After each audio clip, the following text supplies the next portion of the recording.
Are you thinking of leaving corporate, but too afraid to make the move? Have you already escaped corporate, but are finding it hard to run your dream business? Are you wasting valuable time by attempting to figure challenges out on your own? We have created a podcast for corporate escapees running their own business. This is the Corporate Escapees Podcast by Build, Live, Give. We bring you first-hand experiences of guests going through many of the struggles you face each and every day as a corporate escapee. We get real with no corporate BS. And now, over to your host, Paul Higgins. So welcome to the Build, Live, Give show. Today we have Constantine Georgiou from Founders Lab. So Constantine, we're going to get to know a lot about you today, but why don't you start with a bit of your background? Yeah, thanks. Thanks for inviting me onto the show as well. So look, a little bit about my background. I've spent 18 years in the corporate world, all the way from back in the I think it was 95, where I worked in the systems technology integration sort of space. Worked back in the early days with companies like NCR and Dimension Data, and then went off and actually had quite a lot of jobs along the way. For some reason, it didn't really suit me that well. It took me a while, but after discovering a great life coach who helped me with my career, I discovered as the onion was being peeled, I discovered that maybe I'm an entrepreneur. So I, with a couple of co-founders, got out of there and started a management consultancy that had a technical bent to it, called Veltio, which is actually Greek for improve. And we actually partnered with Salesforce.com. Became, in a short piece of time, probably 2 or 3 years, became the premier Salesforce.com implementation partner. We also did a lot of other stuff within there as well, but no, that was an interesting experience, being jettisoning out of corporate, the security of corporate, and knee deep into adversity and uncertainty. I definitely had a lot of anxiety in the first 6 months. Didn't know what the hell I was doing, but it didn't take too long until we really hit our strides and really created a niche for ourselves in the market. And it was an interesting journey along the way.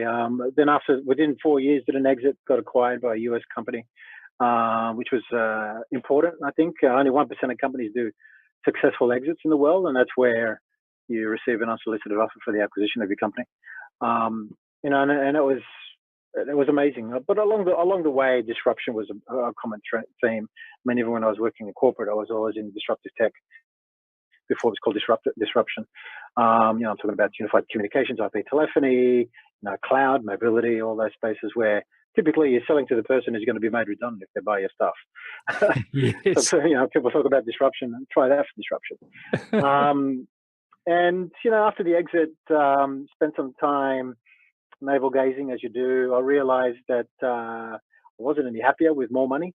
So then I went even deeper in my own journey and sought out some sages around the world around how to transcend some old patterns, biases, and beliefs, and really disrupt my own self. And started a non-for-profit called 1 Million Acts of Innovation, which is trying to help Australia become more innovative.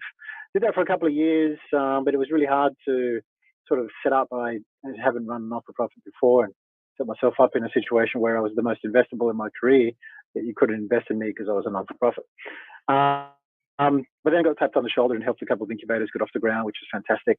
And then joined the VC and ran their intake of all the startups. And so over the last 5 years, I've actually had the pleasure of deeply curating, educating, coaching in minimum 12-hour bootcamps, more than 300 startups. And, I learned a lot in that experience. And that's brought me to a situation now where I've co-founded, along with Jamie Pride, a business called the Founder Lab. We build better founders. We're, because I also believe, mainly because of my human development stuff as well as, believe it or not, I have a social work degree that I never used. In combining those experiences and that kind of angle and the experience with regards to building a successful business and exit and curating all these startups, that there's a massive gap in the Australian ecosystem, in that there's lots of offerings to build better business, better product, better business models, but who's building better founders? And that's what we're about.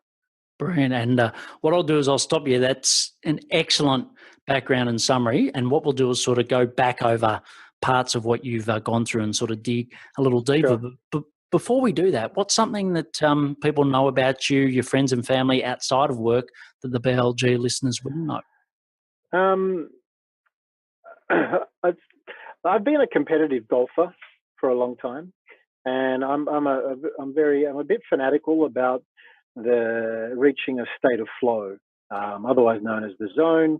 For peak performers, you understand what that space is like. For me, I can feel it like viscerally when I get into that state. So for me, being a competitive golfer is something that most people don't know. And the other one was actually, for a time there, I was a competitive bodybuilder 10 years ago.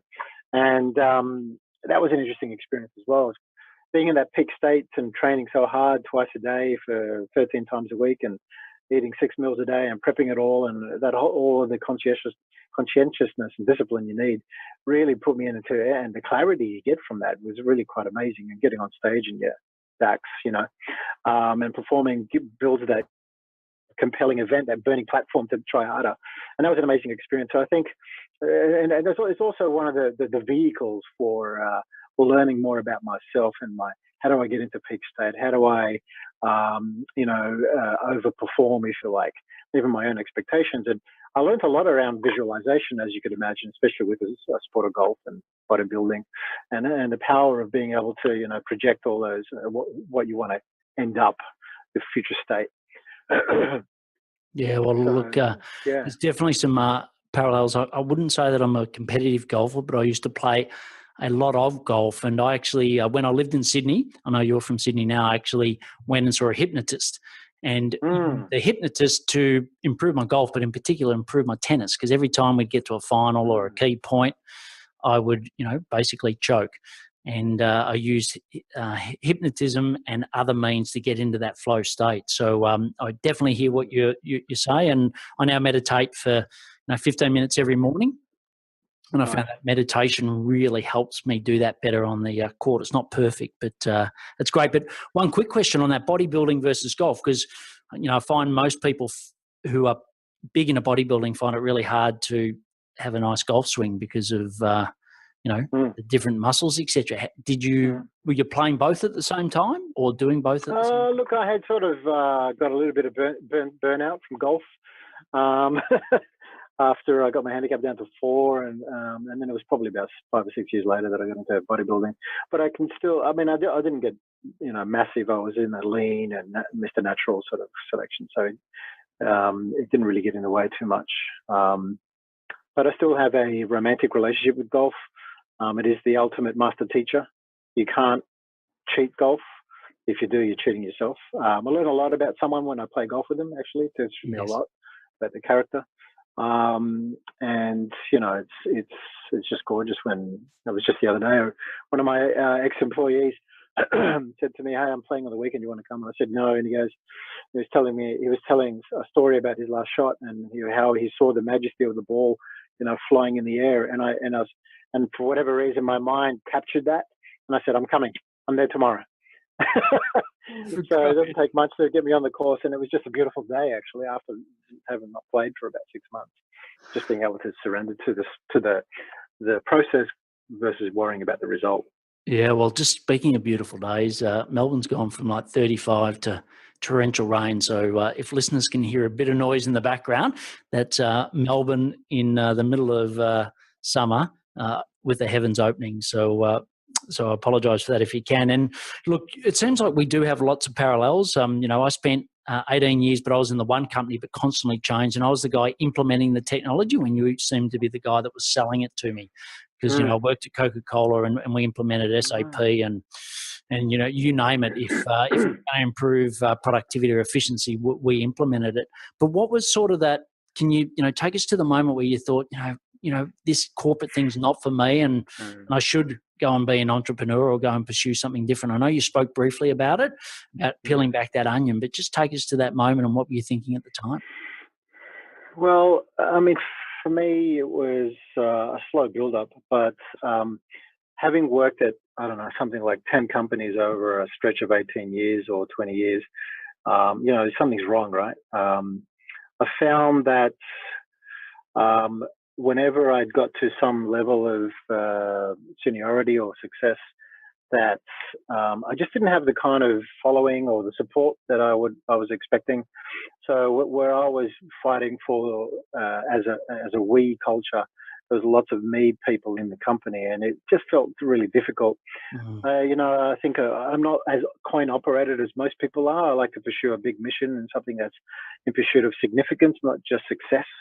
And you can't get that when you work for another company if you're not the founder or something like that. So being a founder, of my own company, I got to shape the culture. I got to choose who we hire. I got to choose what we pursue. I got to choose which customers to sack, which was really pleasurable, and other things. And that's probably why we, I learned around a lot of things around what companies do wrong over the 20 years is in corporate, and kept saying to myself, I'm not going to do that when I get the chance to, be in charge.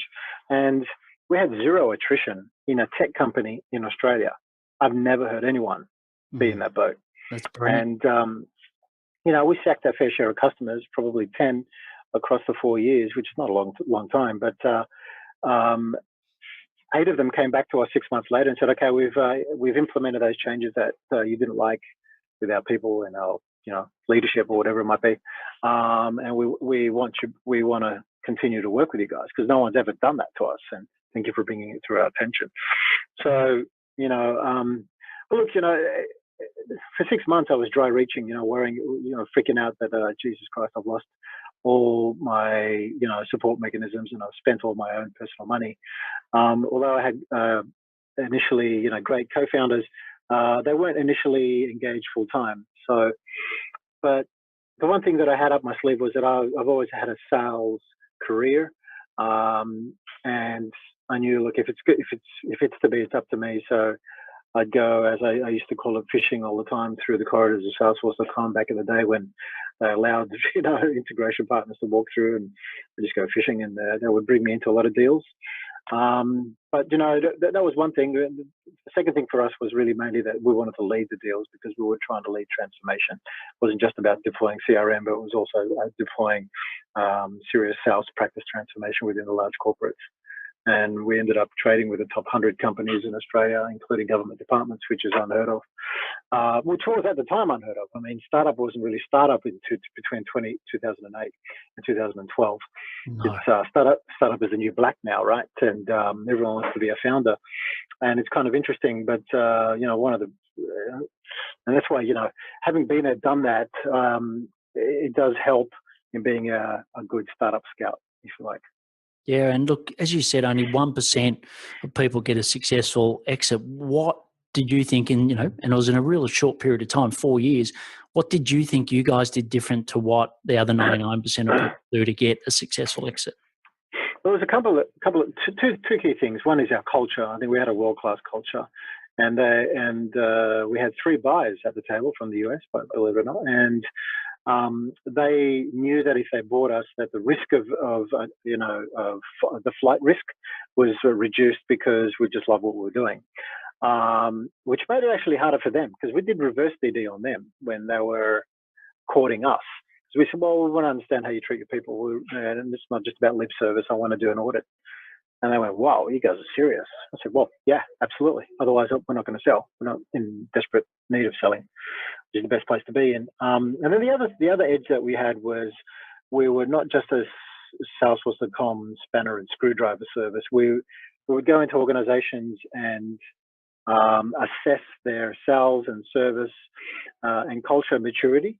And then out of that diagnostic or maturity assessment, we will determine how the solution will be deployed and take a very bottom-up approach versus a top-down approach. Because back in the day, integrating people, process, technology was relatively sexy, but it was typically driven by top-down, and that's why there was no adoption. But if you can drive it from bottom-up, not just bottom-up, but a bottom-up, top-down approach by being able to assess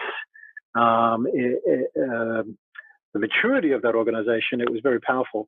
I loved deploying sales maturity assessments. It was so amazing because the more I got into the CEO office and being able to provide a real view of what's going on, not an adulterated view of what's going on the street with regards to your customers, with regards to your salespeople, your systems and your processes.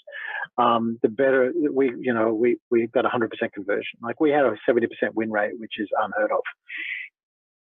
Brilliant. And did you, the question that came to mind was, did you have it at the start that you're going to exit to someone like that, or did you build it and then they approached you? Look, I remember really clearly, I still have the information memorandum where we raised a little bit of money at the beginning, that we had Blue Wolf on the radar and Aperio on the radar. And, we wanted to build something with an exit in mind. But by the time we were 2 years in, 3 years in, we were so in love with what we were doing, we were happy to keep going.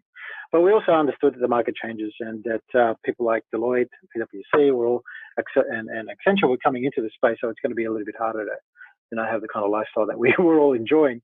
And that's really important, because along the way we did get courted by Microsoft and SAP to do some work for them, right? And if we had said yes, it would have actually complicated the exit, because then who would buy that company? So it's very clear for us to stay on the straight and narrow and be in the space, because at the time Salesforce.com, was just on fire. Brilliant. Well, look, that's awesome background. What I'll do now is take us to today, into the Founders Lab. So if you walk into a pitch event, a networking event, and someone says, Con, what do you do? How do you answer that? We build better founders. And, they may say, oh, what do you mean by that? And so, well, out of the lots of the investors that I've interviewed and who've actually been in my bootcamps as observers as well, and at investment committees, a couple of VCs, I asked them if they've got a portfolio of more than 2 startup investments. So then what's your biggest problem in your portfolio? And they all say founders. And I go, yeah, but I would agree. What are you doing about it? And I said, well, you give them a bit of mentoring, a bit of coaching, but, I'm semi-retired. I don't want to, I've invested, that's their business. And as I said before, there's a lot of offerings out there building product and building business models and various other things, but no one's actually spending time, even in the other incubators that I've assessed, building better founders. And fundamentally what this comes down to, it's going to sound a bit weird, but better humans make better businesses. There's a lot of interesting research around this space. 72% of founders have already shared in an assessment done in California. A survey of founders have shown that 72% of them are struggling from some form of mental health issue. 49% of them have already had a serious episode, whether that's from anxiety or depression. And, it's a real challenge.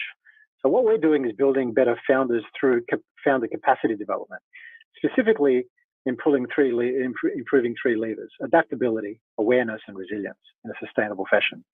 And we talk about this in the way of saying, anyone can be a founder. You got an idea, you go and register your business with ASIC and ATO, and everything's ready to go. And for less than $5,000, you got a website and you're ready to go. So the table stakes are 0, but nothing can prepare you for the journey of startup. Startup is the highest stress environment you will ever experience in your life. Tell me, when was the last time you could experience, you've experienced that? When was the last time you knew how to manage, a payroll of, let's say, $2 million? Let's say you do get some around of funding. When was the last time you had $1 million in the bank account? And that can you prove that you can be accountable for that? Not everyone who's a founder knows how to sell, yet everyone who's a founder I'd like to buy from. But there's a lot of interesting stuff, and I've seen a lot after having 300 startups through our bootcamps. And the other thing as well is that I've got my own little scorecard, and my top 10 startups all elicit a high degree of very mature degree of adaptability, awareness, and resilience. And they have this discipline, and they also have this ability to seek out rejection, seek out criticism in the pursuit of validating their product offering, their product market fit, and various other things. And that really requires, the ability to overcome a lot of the fears and anxieties that you have internally around getting rejected, around being criticized. I actually wrote a blog post about this recently. It's actually on our website, www.thefounderlab.com.au. about making yourself rejection proof. I mean, and it's not just for founders, right? This is for living a better life. But the crucible of startup is so high pressure and so much is at stake that it's an interesting, if you like, Trojan horse to bring some of these thinking to bear. Yeah, I think, look, that's so powerful. And I also, most of our audience, so the majority go on to just live a great lifestyle business, right? So they're not going to exit, no IPO, but they build really good, a cash generating business to live the lifestyle they want. But I think those three things are also the traits that they need as well. And, I used to manage the largest retailer here in Australia, and I'd sit there and we'd make one slight mistake, it'd be a $2 million, $3 million deal. So the pressure was enormous. I'd work from 4 a.m. to 11 at night. It was incredibly difficult, but nothing, I got to say, nothing prepared me for when you constantly go out to the world and you don't have a massive brand behind you, and you're trying to win over business to pay payroll or to basically, keep food on the table, and people keep saying, no, sorry, I don't want your product. And you've been there, you've successfully exited from that. And I know you've seen it through the 300 people you coach, but I think that is the thing. And, that's why we built this community similar to yours, is because people, don't do it alone. And I'm assuming that's your key message here is they're the skills you need, but you also need the support of like-minded people. And, in a moment we're going to talk about Founder Circle, but I'm assuming that's really important in what you're doing as well. Totally, because it's very isolating being a founder of a company, even co-founders.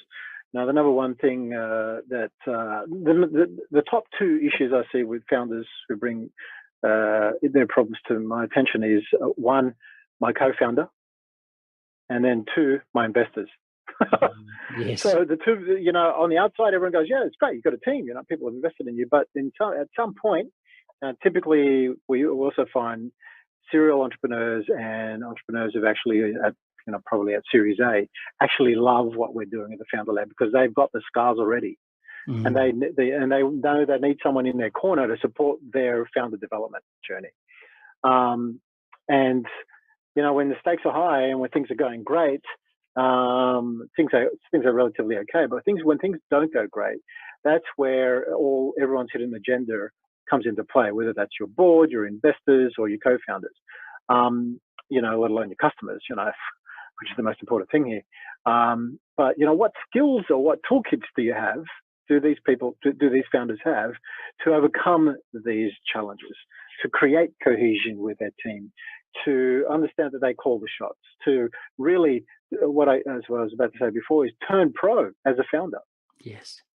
Because you're a founder now doesn't mean you're going to be the same founder or the same leader or the same CEO when it's time for this company, this startup, if you're still there, to list on the ASX. If I'm not saying that you should do that, or to raise $10 million in your next Series B round. Let me tell you, investors who think that this business is going to be a 100x exit, $100 million exit, are looking to move you out as fast as possible. Trust me. Been there, done that, written checks on that, right?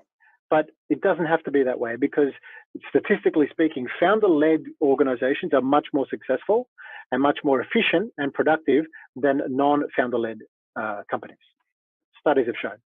But it assumes that the founder of the company that started up in Mars' basement has actually invested in their development to become a world-class CEO at $100 million of revenue, $100 million of potential exit.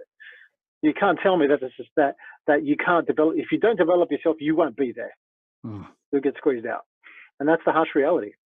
Yeah, that's brilliant. And what about for you growing Founder Lab or Founders Lab? What's the biggest challenges that you guys face in providing this brilliant service to founders?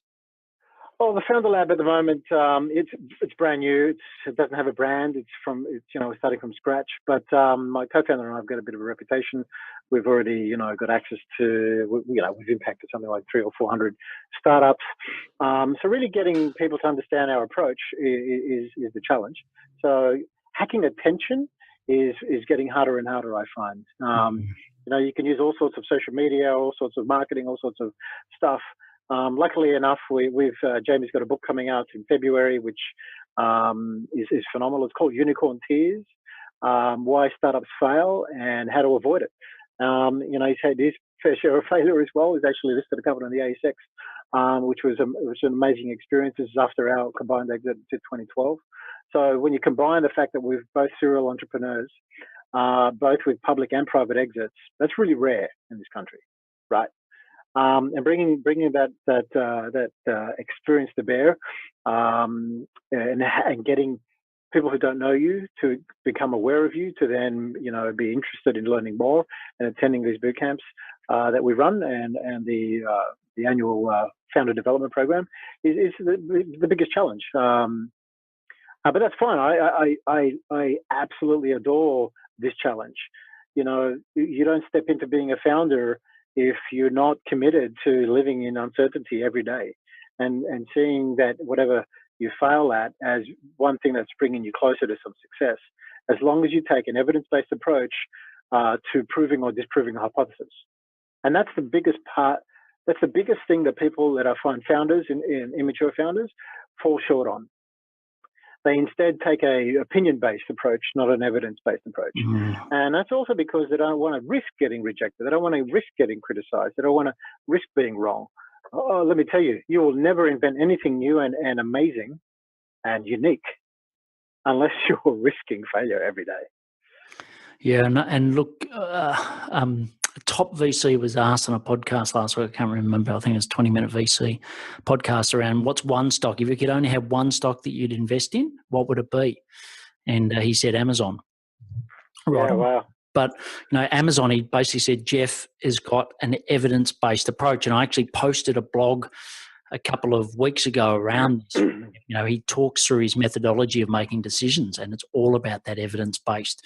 So, I totally hear you and totally agree. Just to sort of slightly change tact for a second, your partner, Sally, I know we briefly spoke about her before we went live to air, but if Sally was listening to this podcast, well, hopefully Sally will listen to this podcast, what would you like to say to her about the support she's given you through this journey? Well, she knows she's pretty special to me, and she's one of the most unique human beings I've ever met, in that she's one of my harshest scrutineers. Regardless of my feelings, she'll give it to me straight. In fact, I actually learn a lot about how to coach people from her, in terms of, being, especially as a startup coach, because she comes at it from a whole unique other angle and provides me with, again, the opportunity to have a Socratic dialogue about trying on different perspectives to solve a problem. And that's very rare, because you typically, it's not too bad. I kind of engage in Socratic conversations with lots of people, but there are lots of people who don't want to have those conversations, and just go along with the groupthink, and be yes people, if you like. And there's no value in that. And the kind of advice and the kind of coaching that I provide, and what you will learn as well in the boot camps that we run, is that there's no value in patting me on the back. There's only value if you can help me identify my blind spots. And it's the only way we're ever going to get any growth. Getting back to what you were saying before about, addressing the biggest problem in your business, what are the blind spots that I either don't know that I don't know, or that I do know that I don't know, that I need to address. So in the boot camps, we teach people how to call out your biases and your beliefs, through what we actually teach Stoicism, which is an ancient philosophy. And we teach people how to use these 3 Stoic devices or worksheets that we've used to be able to become clear about your immunity to change. Secondly, do some fear setting, which is what Tim Ferriss uses as well. And to be clear about, what is the emotion that's underlying your big decisions that's getting in the way. And then finally, using self-inquiry into what's true about your thinking, beliefs, and biases, to help you innovate more effectively, negotiate more effectively, and make faster and better decisions. Brilliant. Well, I think you'll be very impressed with your well thought out answers. So what we'll do now is move into the live section. So this is just a little snapshot into some of the daily habits that help you to be as successful as you are. Uh-huh. Yeah. So flow, as I've already mentioned, is really important to me. I may have said before that I'm not saying corn operated. I'm actually goosebumps operated. Out of all those boot camps that I run, there are times where 12 hours will go by and all I remember is parking the car and then getting back in the car. Because I just love what I do. And depending on what I witness and what I'm experiencing, I'll get all these goosebumps on the left-hand side of my arm. If it's a real big shift, it'll actually go all the way over my back. So how do I set myself up to stay in peak state? And, it's a combination of having just enough anxiety. There's a really good book on that called Just Enough Anxiety.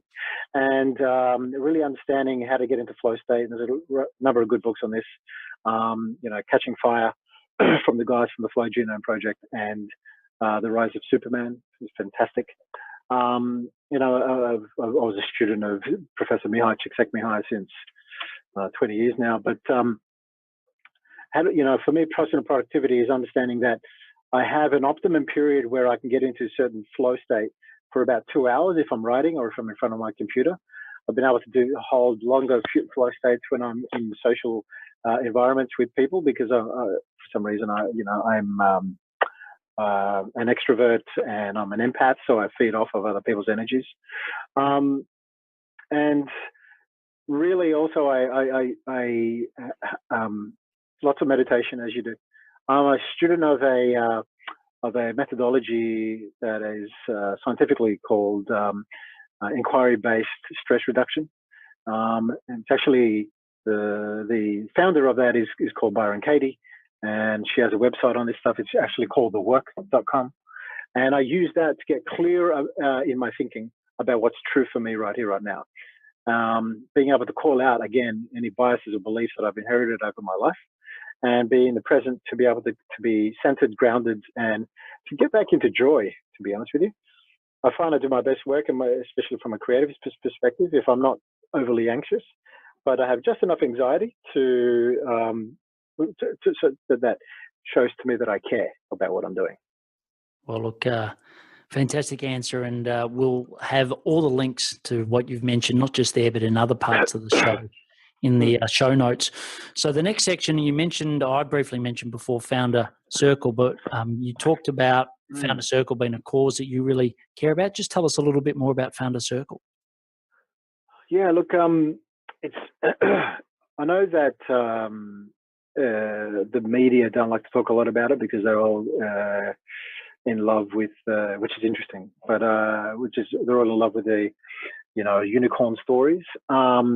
But founder mental health is a serious concern. As I said before, 72% have said that they're struggling with mental health. Founder Circle was created by us for a real reason. We've been running it for over a year now. They're monthly meetups in Chatham House rules. So what goes on at Founder Circle stays there. And I facilitate, along with my co-founder, a space where founders can only talk about the things they can't talk to anyone else about, including their investors, their family, and their customers and their staff, because it's isolating. So, whether it's their anxiety, whether that's their insecurities, whether it's concerns about trust with regards to co-founders or teams, like investors, being able to hold that space and being able to allow a bridge from the isolation to a shared experience with other mature and sometimes immature founders is a really empowering space to initiate. And what I'm finding is everyone loves it. So at the moment we have a partnership with Stone and Chalk, and we have a partnership with WeWork, and we run them in Sydney and Melbourne. If anyone wants to know more about the next one, they register for free. It's our not-for-profit initiative. And you hit our website again on the founderlab.com under programs. Brilliant. Well, the next and the last section is around the action section. And I know you've given lots of value today and some brilliant practical tips, but what's your number one personal productivity tip other than what you've already mentioned today? It's going to sound weird, but if I do a weight session and like a high impact weight session for 20 minutes, and then schedule the most mundane thing that I know I have to do, but it's mundane. I'll schedule it straight after a weight session. For whatever reason, or the endorphins give me the most mundane thing, whether it's scrubbing the toilet with a toothbrush. If it's something that needs to be done, that'll get me through for some reason. And it lasts for about 2 hours. Otherwise, really becoming clearer about how I'm feeling right now, and really using what I call a method of called inner bonding to kind of figure out, what's my emotion right now that could get in the way of me sitting in the pain of doing this kind of work. If it's stuff that I love, then that's easy, obviously. That's the easy stuff. But filling my mind with podcasts and audio books in the space of, being able to call out how I see the world is a space that I'm very interested in. And obviously listening to other podcasts from people like, Jason Calacanis is a good mate from This Week in Startups. Occasionally getting pumped by Gary Vaynerchuk, but not too much, because you can be over the top, make you feel guilty about how, lazy you are. But, that's how I get in my flow state. And that's how I get productive. Brilliant. And what are some of the apps that either on your phone or on your desktop that help you be productive? LastPass for passwords. I use Pocket, which is a mobile app for bookmarking things that I need to read, that I like to read, but I haven't got time for right now. And it's really cool the way it interacts on your phone, where someone sends you something on any platform. You can just park it in Pocket and get back to it later. As I said before, podcasts. Just in support of what we're doing as well, there's a really good one called the Reboot Podcast, which is run by a couple of ex-VC guys who are pretty steeped in their practices of transforming themselves and being Buddhists in this case. And they run some amazing retreats in the States as well. And the people that turn up, the CEOs and founders who turn up to those events, are amazing. So hearing, very human-oriented business type of content is something that I like.